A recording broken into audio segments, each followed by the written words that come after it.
I guess the idea, the original seed of it sort of came out of loneliness, just being alone for a long time. Unfortunately, the Film Institute during our time was also going through, certain hang-ups and certain troubles. Hang-ups is the wrong word, but so our program was really extended beyond the 3 years that was scheduled. So it was a fairly lonely time, and I was maybe in that frame of mind. The seed sort of came out of loneliness, and then I just sort of glommed on this, this theme of loneliness, certain things that were just, happening around me with the war in Syria, and the air of Delhi being so spectacularly horrible during the Diwali time, as it was again this year. I mean, I just sort of, merged certain threads and certain ideas that were around me, and it kind of presented itself as this dystopian setting that the film eventually kind of is what it is. Yeah, I mean that is basically where it kind of originates itself from.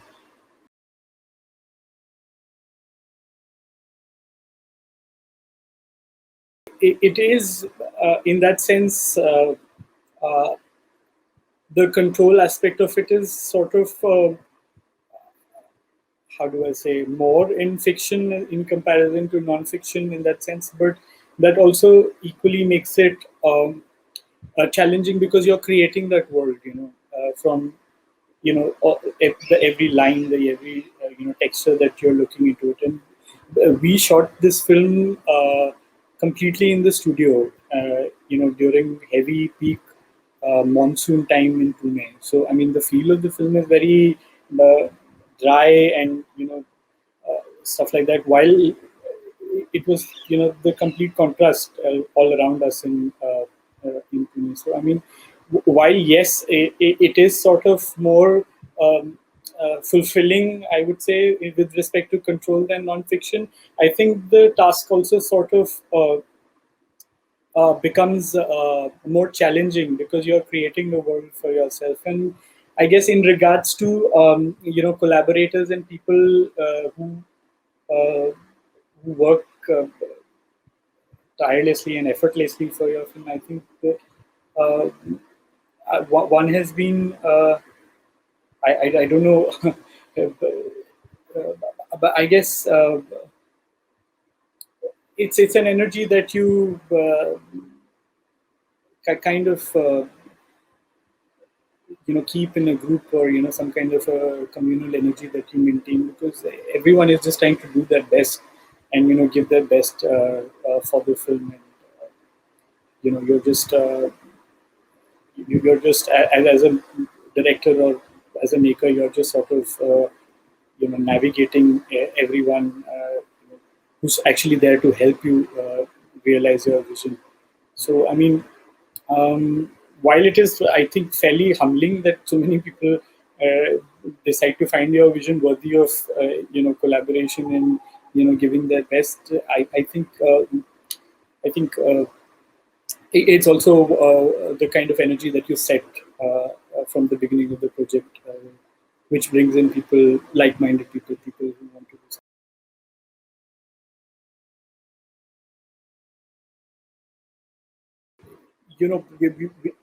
At the film institute, we come from a very live action kind of training in that sense. So I mean, trying green screen and set extensions and these miniatures and all that was just a challenge, and we really did not know how it's eventually going to look and how much of it will be eventually sort of pulled off in the project. And also, we are working in a bare minimum budget.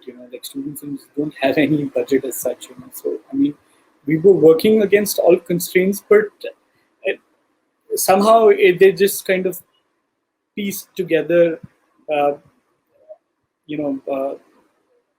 decently. And I would say that definitely for the miniature sequences, I was very unsure like how they're going to look, and how the idea of the storm and everything will look. And we were trying, crazy things. People were throwing real sand, to sort of simulate the sand sequences, of course, which we enhanced with the post. But it was a complete exercise of going into a domain that one had never tried before, and one was experimenting at every level. So, I mean, in that sense, I'm just glad that it turns up in a form which is fairly presentable, and uh, we kind of achieved somewhere what we were seeking to achieve with very, very limited resources, and just um, I don't know if that is the right word for it, but certain cinematic tricks in that sense, and yeah, that was the that was the challenging part of it. And one of the things that I think really worked well for us was the black and white.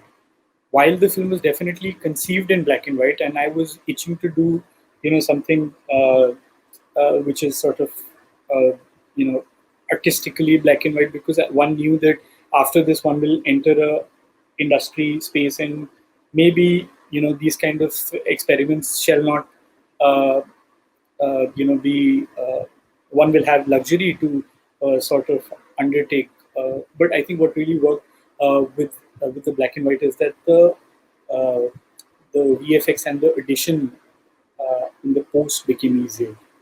That was a lucky, how do I say, lucky choice that we set out to do up in the beginning.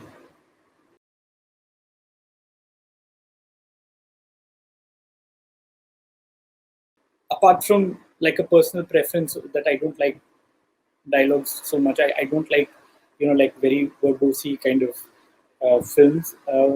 Apart from that, I think what was lending itself very well to the solitude of the world was, playing with silence, and uh, a kind of minimalist uh, sound design where things are sort of carefully crafted and put at exact places, and they have uh, you know the less is more kind of effect to the whole sound design. But as I said, that we were shooting during peak monsoons, and our studio wasn't soundproof. So I mean, a lot of times we were shooting with the rain dripping on on the roof, and one could really hear the rain. So a lot of it is actually, and hats off to my sound designer. Uh, he really worked very hard, and he created a lot of it from scratch in the post of it. And yeah, I mean, it is a very fruitful collaboration that I believe I had with him. And yeah, I think the soundscape really adds uh, the element of the whole cityscape being you know completely ruined and devastated, and there's this one man trying to find his way navigating through the whole city. So yeah, I mean, that is the idea of it.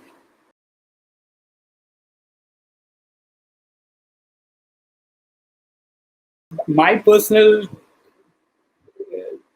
journey as a student filmmaker always has been in trying to tell a story. I mean, I have always find I have always found my preoccupation or my challenge always with every student project, no matter how little the budget is, to tell the story effectively that I'm sort of conceiving. And a lot of times I feel that as student filmmakers, you sort of shy away from telling a narrative or a story.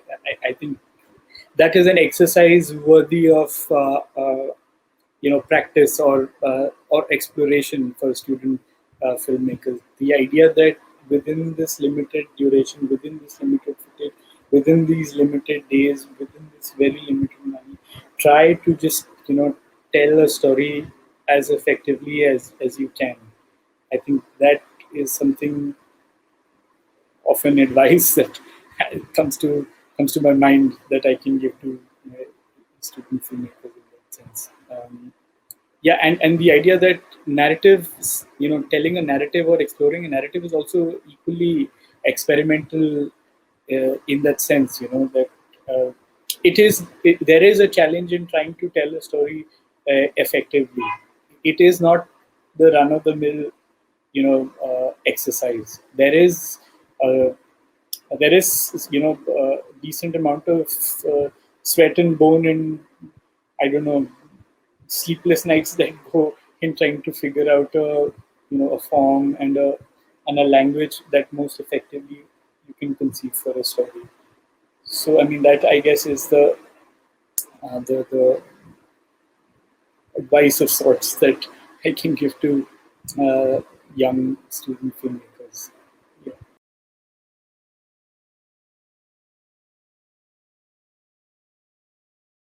Yeah, but I don't really enjoy talking too much about my films, and I like the idea that people interpret it the way that they like, and they're free to make their own readings of it, or the judgment of it.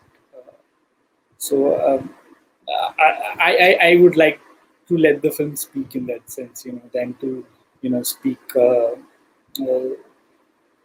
speak something, or explain something, or go into the depth of something, or what I thought while I was making it. I think that that is the great thing about films also, in that sense, that you make it, conceive in a certain way, you think about it, and then you present it to somebody, and they're absolutely free to make whatever they want to make, read whatever they want to read, and interpret it in the way that that they deem fit, in that sense. And I think that's the beauty of cinema.